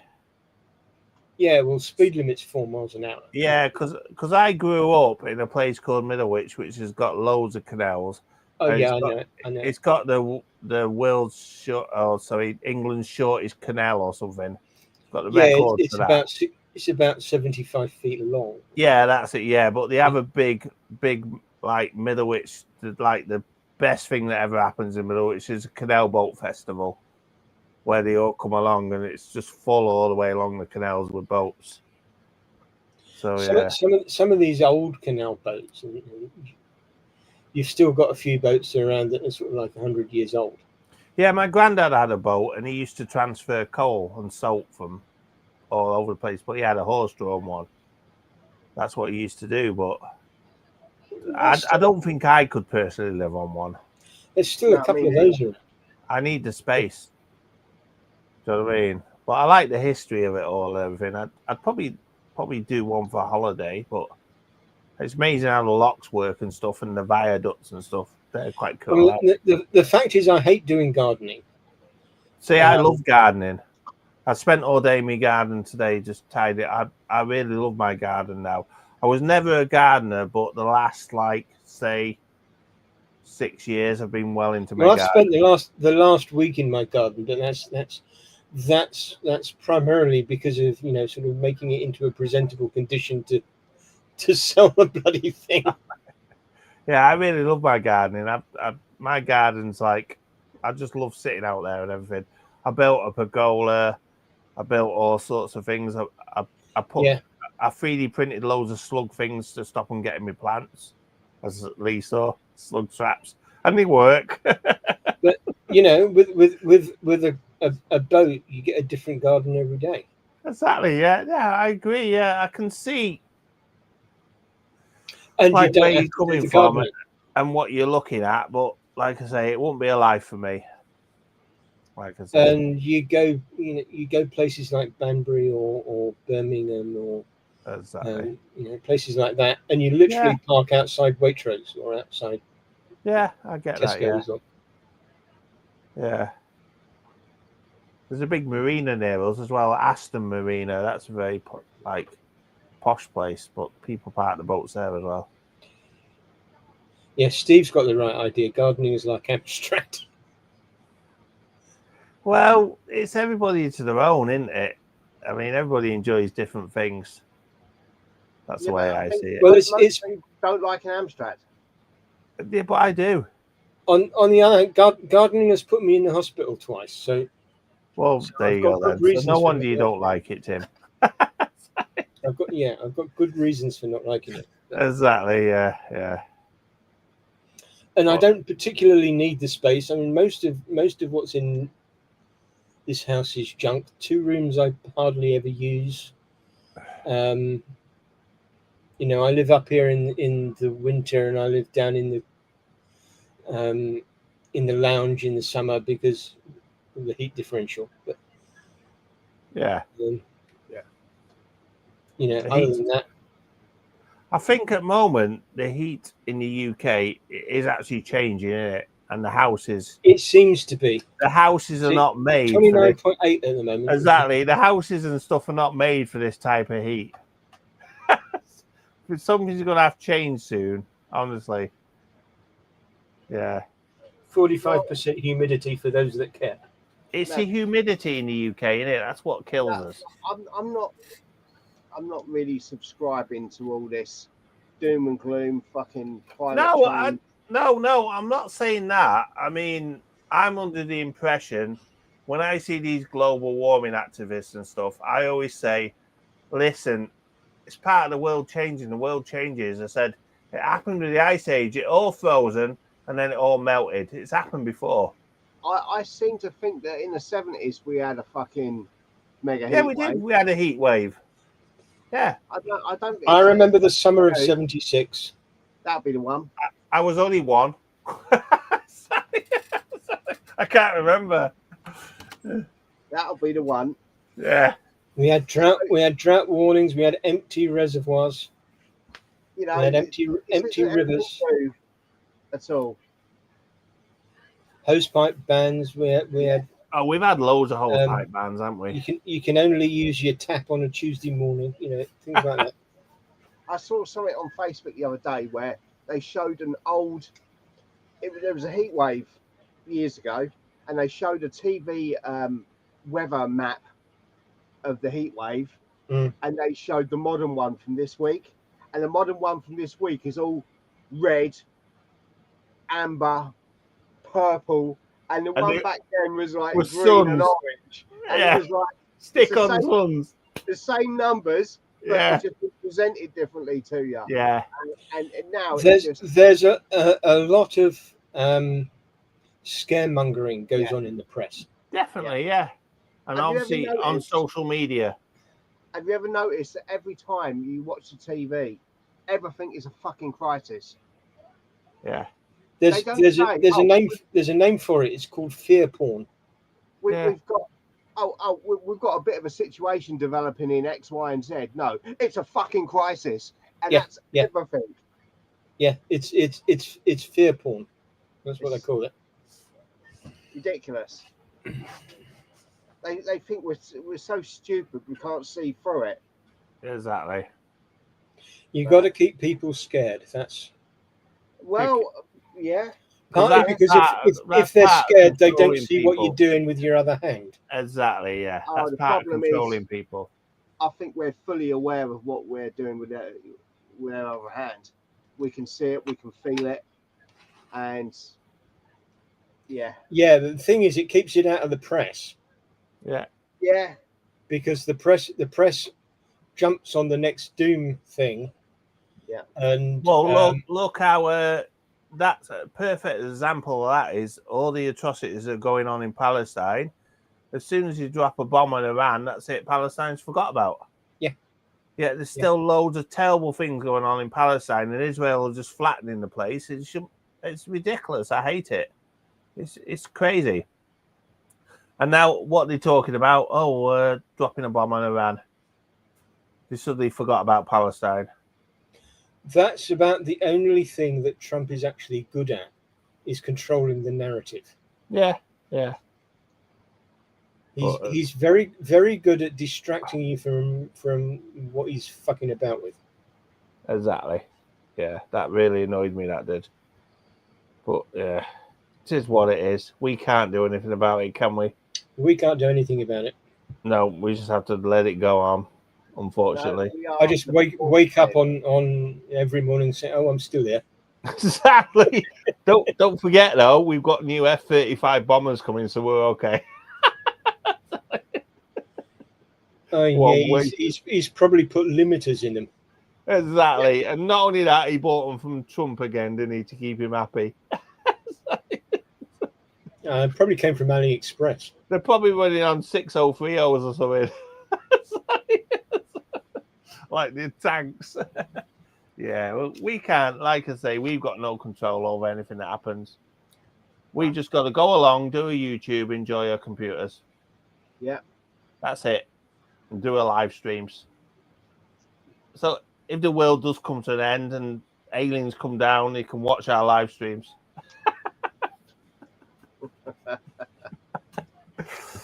Exactly. Yeah. Well, I had a nice surprise from a guy on Facebook. Yeah. And I'm going to just get his name because I'm going to murder it. So I'm going to be doing a video on this. His name is Arkadiusz Makarenko. Right? That's Arkadiusz with a Z. Somebody just said, is this live? Yeah. I hope so. Well, maybe. Yeah. I can't answer. It depends. It depends. It depends if Lee's killed it again. You can tell it's live. Look, I've got a beer and I'm moving it up and down. Sorry. So this guy Arcadius has sent me a board for the MSX. All right. And it's a flash board. Yeah. So I'm going to be looking at doing a video on that. That's cool. So this looks like a pretty cool bit of kit. It's like the MSX version of the Kung Fu Flash. All right. Defo. So, that's another computer I've never had any experience of. I thought it was Monday. That's Lee's fault because he's been going back and 2 all week. Chip swap.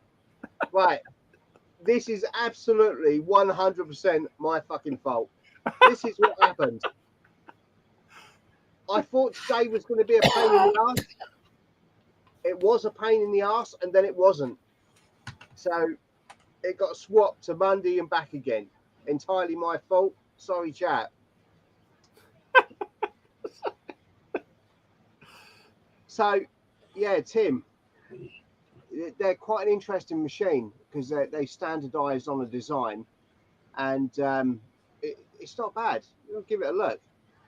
I remember when they came out, reading about it in the magazines and thinking that sounds quite interesting. The MSX. MSX. Yeah, because it was like certainly as a concept, because it was all these different manufacturers and they were all basically making effectively the same thing. 3DO tried the same, didn't they? And then they sort of never really appeared. No. It's the same with 3DO, wasn't it? Do you remember the 3DO console? I mean, I think there were a few of them, but they had Gold Star, Panasonic. Who else was it? There's a few of them, weren't there? But I think they're the main two that came out. It's Sony, I think, was in MSX. Yeah. Well, Panasonic was a big one. Has got quite an interesting memory layout. So the MSX1 is 64K, and it's got like 4 slots or banks of memory that can do different things. And it's quite an interesting machine. And the MSX2 is backwards compatible with the 1. So it was built around a Z80 running at 4 megahertz, I think. Mm-hmm. Fast size. And I think but I think that's the standard speed for the Z80. I think 4 meg in the Spectrum. No, it's 3.5. That's what I'm saying. Yeah.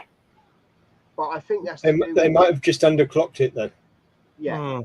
But I think it was to do with the clock might have been decimated down because your PAL carrier was 7 megahertz, wasn't it?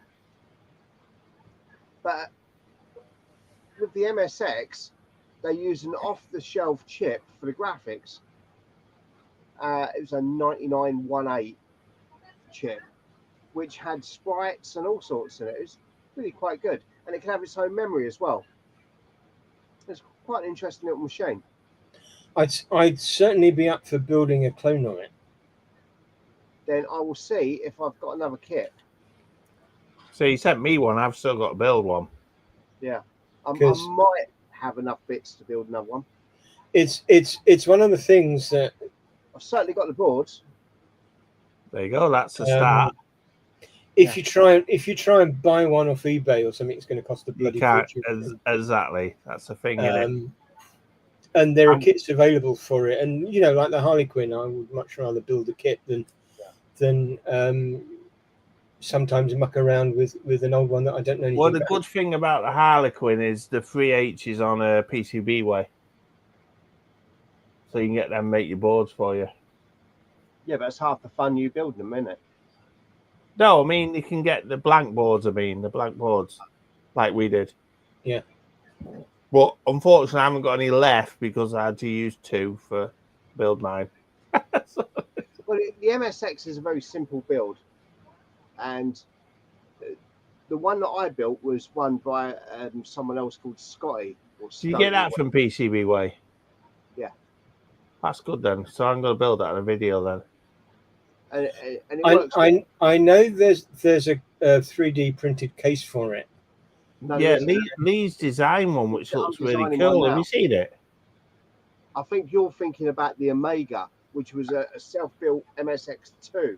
If you look at Lee's case, it's really good. Have you got it?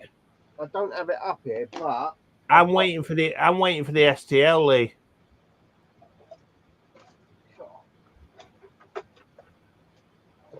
You're going to love this, Tim. The prototype is... Yeah, Tim will love it. Look at that.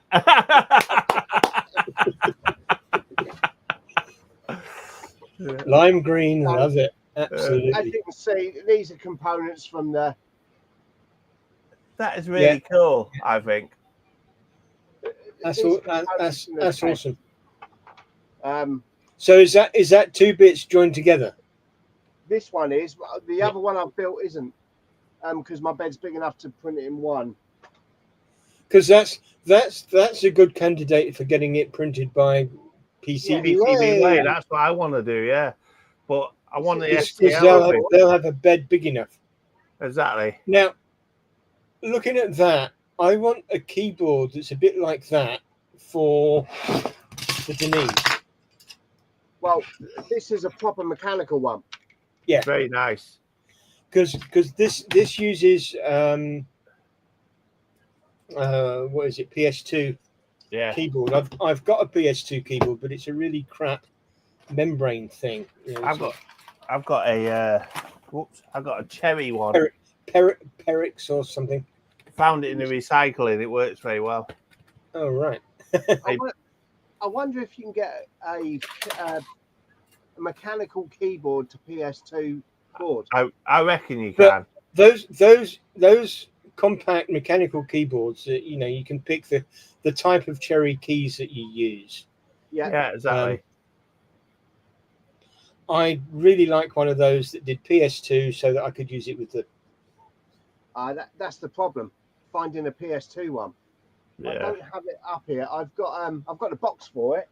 Do you know what I did think, actually, Tim? Do you remember you can get PS2 to USB? Do you think that'll work in this? Now the PS2 to USB... No, it goes the other way. No, it only allows the PS2 protocol through. It doesn't convert it to an HID. But there are some projects out there that do. So that's actually PS2 over USB. Yes, exactly. Yeah. You need an actual USB to PS2. To PS2 protocol. No. Right. Yeah. Yes. USB to PS2. Or a PCB that does it with the appropriate chipset and stuff. Right. Because then you could get a USB mechanical keyboard easy. Yes. And cheaply. Well, I reckon if you could get a PCB and the chipset to build a USB keyboard, then you can put the keys on it that you want. Yeah, you can. They are. I got them keys and it's just you You need it to be PS2 rather than Bluetooth or Wi-Fi or Yeah, USB. exactly. But if you had something like an ESP32, there's already PS2 libraries out there. All you need to do. I'm sure there's a library or a circuit or something that does PS2 encoding for a keyboard. There has to be. There has to Yeah, be. they're Arduino I mean, ones. it's been out for so many years. So all you need to do is take your USB HID input, decode it, and shunt it out the other end as PS2. I mean, it's not going to be a mega project to design a PCB that's a keyboard. Not for you. No. Maybe for me it would have been. Sadly. The only issue that I could see may happen is if you wasn't careful, you might introduce a bit of latency. Yeah, but you're not going to notice it anyway. No, I think not. Exactly. The way I type. All we need to do is to get the Denise people to do a cherry keycap with the Denise logo on it. And the Commodore key as well. Well, no, because they'll have to pay 6.4% to Perry Franklin. No, forget him. I don't care about him. The Amiga key, then. There you go. You notice even his royalty is 64. The Amiga key. I think he is going to start like. You can get a keycap. Do you think he's going to start attacking people that use Commodore and stuff? I think if he did that, he'd end up with just so much shit. Exactly, because if he tried to change your name to Captain Amstrad, you'd have him, wouldn't you, Lee? That'd be a problem.